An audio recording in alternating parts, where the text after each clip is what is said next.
Welcome back. WNST, Towson, Baltimore. I got to get some water in here to start the program. Let's go. We are kicking off the Crab Cake Tour in Anne Arundel County today. And I got to be honest, Don, when I knew we wanted to come to G&M, but I really thought we'd be bringing Johnny O here because I thought it was on the fringe edges of your former county. Well, it is on the fringe edges. It's just on the fringe edges. It's just in Anne Arundel County. Right. So then when I found out, I mean, all along it was my goal to bring county executives together. And when I found out that G&M was in Anne Arundel County, I said, this is going to be the place that we bring Anne Arundel County Executive Steuart Pittman out. So it's a pleasure to have you out here. I don't know if you've had the crab cake here, but today's going to be a very, very good day in Anne Arundel County for you. I'm feeling pretty hungry. Well, you're in the right place. It is safe to say, Mr. County Executive, that when Nestor started talking about the Crab Cake Tour and he put out all over social media, where should I go all around the state, I would say that consistently there was never a thread, Nestor, that didn't say G&M. I mean, we've had all kinds of recommendations, but G&M was like, go to G&M. Well, the amazing thing is in Anne Arundel County, now that I'm doing this tour, and I'm going from Ocean City out to Deep Creek Lake, doing things I've never done, going to places I've never been. I've never been to Riva or Deal or like these other, and they're still a part of your world, right? Oh, so, yeah. I mean, you got a lot of waterfront down there that I got to find crab cakes, you know. So this is my mission, and I figured I'd just start here because this is the famous place. And I hear they're pretty good, from what I understand. They're good. You start at the top and work yourself down the 530 miles of coast that we have. You'll find a lot of crab cakes. See, if he finds out we went to Hartford County last week, we didn't start here. He said that because he knows Baltimore County has 200, and he likes to find an occasional thing where Anne Arundel can sort of top Baltimore County. We're the best place for all. See, everybody knows I hang out with politicians. First off, Don's not a politician to me. He was my high school guidance counselor. Right. So it's very, very different. But I know his talking points. It's like hanging out with Bill. Like I know all the stories. How about this? Larger than 4 states, there you Baltimore go. County. See, Would you like to know what they are? Yes, Rhode Island, Wyoming, North Dakota, and South Dakota. Wyoming, yes. Vermont, Alaska. Not North Dakota and South Dakota. And North Dakota. But not Rhode Island. But gaining on them quick. How many citizens in Anne Arundel County? 580,000. It's the exact same population as the state of Wyoming, and they have 2 senators, and we have none. So we're working on that. Well, that speaks to the United States Senate, does it move to not? Washington, D.C., we get nothing at all, right? right? Taxation You're we get. right, yeah. Welcome out. It's good to have you out. I mean, this is it's hot out. It's middle of summer. But everyone I've talked to, it's post-pandemic. I mean, Don and I have been talking about, is it over? Well, we feel like it's over if we've got our shots. But I still think there's still a lot going on here that we need to be careful about, especially if we're running things in your position, right? If you're not vaccinated, you need to be really damn careful, right? So that's how's what it's Anne all Arundel about. County done on that front? We're doing great. We're a little bit ahead of the rest of the state, but not as far as we'd like to be. And, there's going to be a fall surge. It's going to be the Delta variant. There's going to be a fall surge, but it's going to be unvaccinated people. And so we want to minimize that. What are you doing? I mean, Nestor and I have talked a lot with a lot of people recently about this. Obviously, talk with friends, family, as I'm sure you are. I have family members still, cousins and what have you, who, for a variety of reasons, are not vaccinated. I have not been able to find the magic bullet, so to speak, to be able to share any kind of wisdom with them that makes them say, you know what, that makes sense. What are you trying to do to break through that last group in Anne Arundel County that you said does put people at risk, particularly, I think, school children, right? County executive as they go back in the fall. What's your percentage right now? I'm sure you're running every day, right? Yeah, I mean, we're above 70. For the 65 and older, we're up in the 90s. For the 12 to 18 age range, we're just above 50. That's a group that we really want to get back, before school. But everybody's got a different reason. So there are different groups with different reasons, and our health department is constantly trying to keep up with what those are, and we're working to get into every community that we can, and putting a lot of effort into marketing. I think that when we get beyond just the emergency authorization to the regular permanent authorization of the vaccines, that will help some. And then you'll start to see some required vaccination places. It may happen in the schools for all we know. Well, that's what I was, and it seems to me that the schools may be waiting for what you just said, the permanent authorization. I think they feel school folks that I've spoken to seem to feel that gives them more authority than what the emergency authorization. So, yeah, I got you. I got you. No, I think it's a real challenge, and my concern, and Anne Arundel County is we joked, but I mean it's a county where being outdoors, particularly, I mean it's a key part of when I think Anne Arundel County, I think the bay, I think boats, I think jet skis, I think waterfront restaurants, all of that, and you guys have lived through this. You don't want to go back and have this thing rage again and nobody revisit wants to go back. And that's one of the things we have to convince people is if we really don't want to go back. So come on, just do the one thing that you can do. Sometimes it takes collective action to solve a problem, and this is one of them. And so even if you're a little nervous about it, do it for your family, do it for your community, do it for the county and the country. It's we've been attacked by our virus, and we all gotta stand up for where we live and what we believe in, and we gotta stop this virus by getting vaccinated. Yeah, I think it's one thing I've said to all the leaders. This has been a hell of a time to be running government anywhere, right? Like, Don stepped aside right before the plague came along. We were with Barry Glassman last week in Harford County. We literally were with him the day that his phone was going off, that the first person March the 12th. The first person in Harford County showed up at Upper Chesapeake with the coronavirus, I guess is what we were calling it then, right? It wasn't known as COVID even at that point. For you over this last year and a half, I look at it as a little bit of a modern miracle, despite the 75 million people that voted the other way, despite the whatever 20%, in some cases 60% in some of these states that aren't getting vaccinated, that this is kind of miraculous to be alive at this point and see the thing open up, and having lived through what was a pretty dark period. I think every young person will look the rest of their life at it as something they'll never forget. Yeah, and there are people out there who think, look, it wasn't as bad as we thought because it's all over, but it's all over because of science, because of the vaccine. But we lost a lot of people. We lost 600 in our county. The country lost equivalent to the population of our county. More than, we're 580,000. Country lost 600,000 people, and we would not have lost them had things been done differently. If we had really been prepared, every life that we saved through the restrictions, as much as we hated to put them in place, as much as the governor hated to put them in place, this restaurant, was probably on its knees at that point and is coming back. Nobody wanted to do that, but we saved some lives doing that. We can't forget that. We had you on in that sort of tender period where, there was certainly blowback. Probably about a year ago where businesses didn't know where to turn, the PPP. I'm a small business. I think there were a lot of unanswered questions, as well as what is this virus and how do we get through this? For you, and probably the most difficult decision you make is shutting down industry, right? Absolutely. I'm in the city where it still feels like I was wearing a mask a couple of weeks ago. This feels cool that I was in a thing with Springsteen last week and it feels normal all of a sudden. But there was a long time with no normal. Yeah. But it was good. It really tested government. And I think for a lot of people, it built some trust in government. Not everybody, but government stepped up. The federal government, I can never thank them enough for the CARES Act, that $100 million we got. And now we have the ARPA money that's going to help us build out of this. And when I look around local government, the work that got done, the cream rose to the top. The best people did the best. They set aside everything they were doing. Their job descriptions changed. It didn't matter if they were working at home with kids there that weren't in school, whatever it was. They got stuff done. We cut through red tape that had been there for a long time to do things like allow restaurants out into their parking lots with outdoor seating that were, illegal. We had to change. We had to use emergency authorization. We're continuing that. We had to figure out how to do that.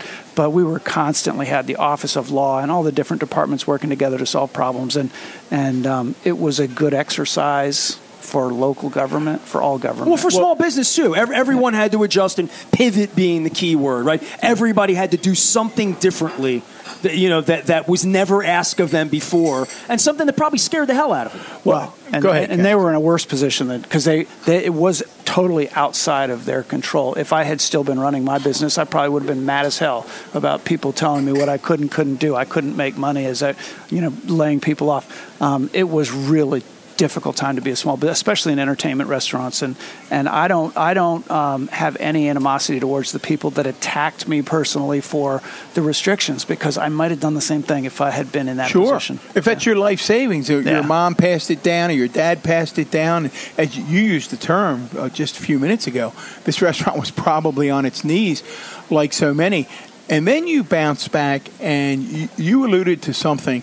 We saw it at Barrett's up on the Pike in Harford County. We've seen it in Anne Arundel. I see it all over Baltimore County, and you see it all throughout the city, Nestor. And that is this effort on the part of all executives to work with their legislative bodies and their regulatory groups to allow restaurants to move outside.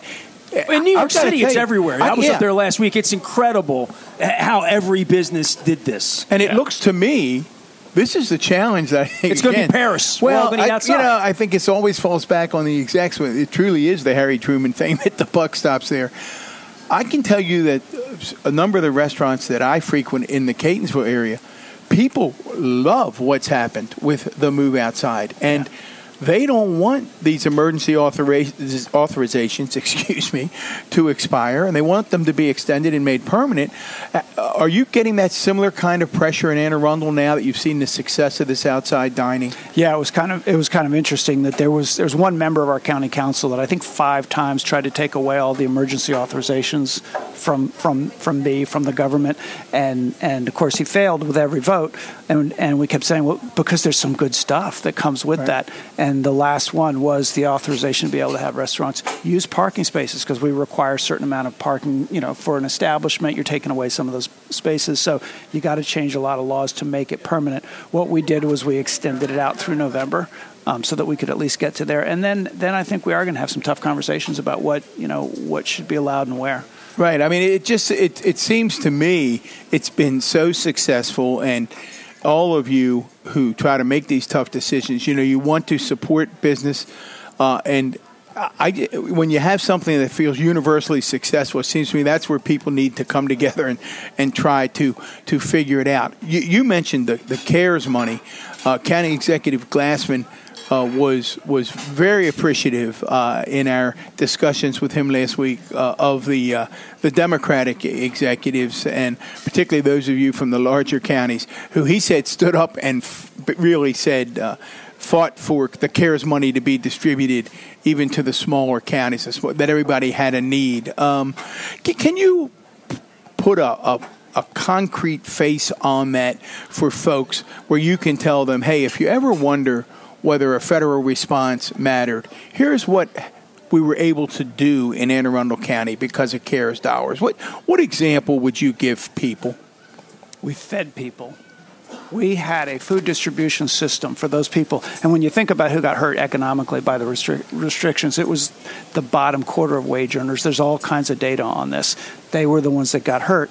And anybody who went and helped at a food distribution site saw lines of cars backed up for hours. It was shocking to see the level of poverty in our county, which is considered a fairly wealthy county. But we knew that we had about a third of our population that was paycheck to paycheck. You lose a couple paychecks and you've got a serious problem. And so between eviction prevention and keeping a roof over people's head and feeding people, those were 2 of our biggest expenses, our most important initiatives. And just that, even if you care about nothing else, that was absolutely worthwhile. But a lot of the money also went to support local businesses and nonprofits that were in serious trouble, and we're gonna collapse without it. So it held us together. It was like Band-Aids, and I think most people look at that, and I think even for the average voter, it was a wake-up call that, government can help solve problems. And in fact, it's not everybody's fault that they're poor. It used to be you had to say if you were going to help poor people and fight poverty, you had to say it was for the middle class, because politically you couldn't say you were doing that. Well, I think now people see that, no, we can't leave anybody behind. We gotta help the most vulnerable folks and bring everybody up when the boats rise. Let's bring them all up. That's certainly not something every politician believes. In regard to that, and I think whatever problems your county or any of the county had 18 months ago, everything immediately changes when And I think Don and I, one of our first segments we did with one of your partners was the food lines. I mean, before we even began, my dad would always tell me about 1929 and soup lines. My dad was born in 1919. Seeing that here and elsewhere and on TV, people lining up at outside football stadiums to get food, and how quickly that had to happen in government, right? Yeah, and it wasn't just government; it was churches and nonprofits and all kinds of volunteers, and we were lucky that we had smart people, especially in our health and human service agencies, that could put that together. Well, supermarkets had trouble getting food to some degree. Yeah, there was a while there where you couldn't. Yeah, that was a chicken. You couldn't. That get was meat. a remarkable experience. Yeah, right? My wife would have a list or something. I'm like, am I in Czechoslovakia? She or wasn't where are we here? going out at that point because of her neither was my wife. I went home and said, "Honey, there's no meat." I'd be in a supermarket. I'd be calling and saying, "What can I substitute for whatever that item was that you wanted?" Because these shelves are pretty empty. And the stuff that people went on a run for, there was no flour. There was no cooking red wine. And everybody was cooking. Everybody was drinking. It would vary from week to week. That was the other thing. 1 week it was toilet paper. I got toilet paper early on. I knew that was the first thing. 1 week it was salt. It was flour. It was just weird things in the supply chain. Well, we're not going to run a crab cake here. We're not going to run out of crab cake. That's going to be coming up in segment 3. Before we take a break, we asked County Executive Glassman this. I want to have you weigh in as well. We'll be asking Johnny when he joins us in a week or so. Looking back on the past 18 months, what have you learned as a leader that maybe you didn't know 18 months ago? When you sit down and write the gospel according to Steuart Pittman, what do you write in this chapter? Well, it's a new gig for you too, right? I mean, it was a new gig. Well, this was a new gig for everybody. Right. Yeah. A couple things. One is stick with what you believe in, and we got a lot of pushback. Sometimes it was parents of kids who couldn't play football, or parents of kids who couldn't go to school, or restaurant owners, or whatever it was. And it's possible as a leader to listen to those folks, hear them, not necessarily go with what but continue to communicate and to try to tone down the conflict. And I think at the local level we did a pretty good job of that under difficult circumstances. You talked about Barry Glassman, and he's a Republican county executive. I'm a Democrat. Most of the Central Maryland are Democrat. We had weekly. We were more than weekly for a while calls, including him. We were all on the same team, absolutely on the same team. Well, the border doesn't stop when I drive from the city. I went from the city through the county to get to your county, and it took me 5 minutes. Right. The virus goes about that speed too, literally, right? Yeah. And the other was it really is how to make government work. Right. We were under the gun to make some things happen, even though they weren't part of our agenda. They weren't. We had to shift, but. And during that time, we had people who really were good at that, and they rose to the top. And I learned a lot about how to make the bureaucracy change.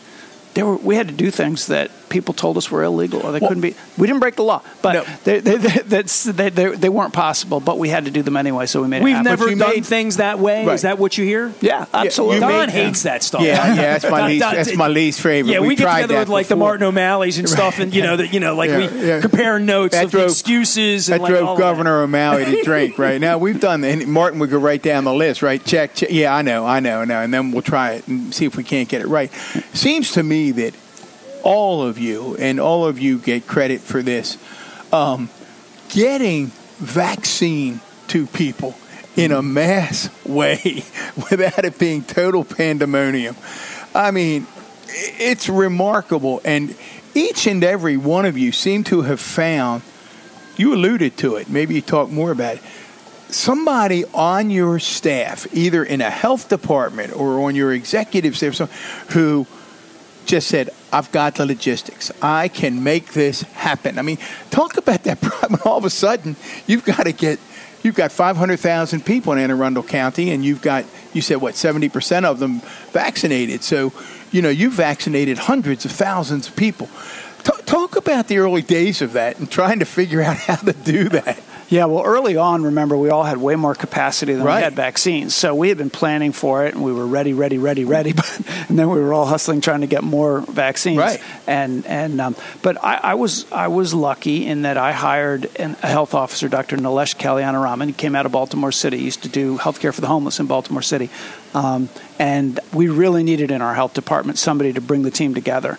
And he did that. And then what I think he found was that he had some real talent in that health department. He brought in some new people, and he had some existing people on logistics. We then also found, for instance, that our fire chief and our fire department were pretty darn good at logistics. Right. So when we were allowed to take some vaccines to our schools and get our teachers vaccinated, and we wanted to get it done quick, we turned that over to the fire department. They did it with the school system, and boom, boom, boom, boom, boom. And then they worked with the state to set up the mass vaccination site and really ran it so that the health department could work on the community-based stuff. You inherited a pretty good county. It sounds like things were built pretty good before you got there, right? Yeah, I mean, I did hire the fire chief, and I did hire the health.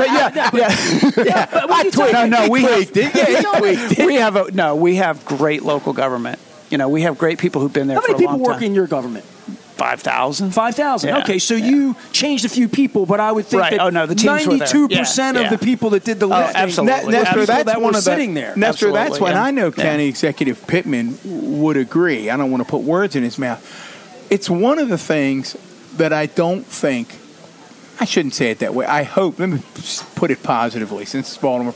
I hope the public appreciates that the bulk of the 5,000 people who work for County Executive Pittman in Anne Arundel County. No, teachers are above that. Including teachers. It's not including teachers. Okay. Yeah. So his 5,000 general government employees, Baltimore County's 8,500 general government employees. These, for the most part, are dedicated people who just want to come in and make the county work. Make the trains run on time. They're professionals. They're not politicians. They're professionals, right? That's what I found in Baltimore County. Absolutely, yeah. They just want government to work. And they're public servants, too. Then a crisis happens, and everybody gets asked to do more and do more differently and from home and with screaming kids, and the kids can't go. All of that went on. Steuart Pittman is here. He is the Anne Arundel County Executive. Don Moeller, former Baltimore County Executive. We're at G&M. We were here. We got here around 2 o'clock, and it was booming. And I said to him, "This is the time of the day where things are a little quiet. The evening rush. One segment down. That means we're only a segment away from crab cakes. It's only 100 degrees. They got beer over there and crab cakes over there, and I got the weekend off. And it used to be a holiday. We'll be back. We're going to continue on talking about government making things better. We are Baltimore Positive, WNST AM 1570, Towson, Baltimore.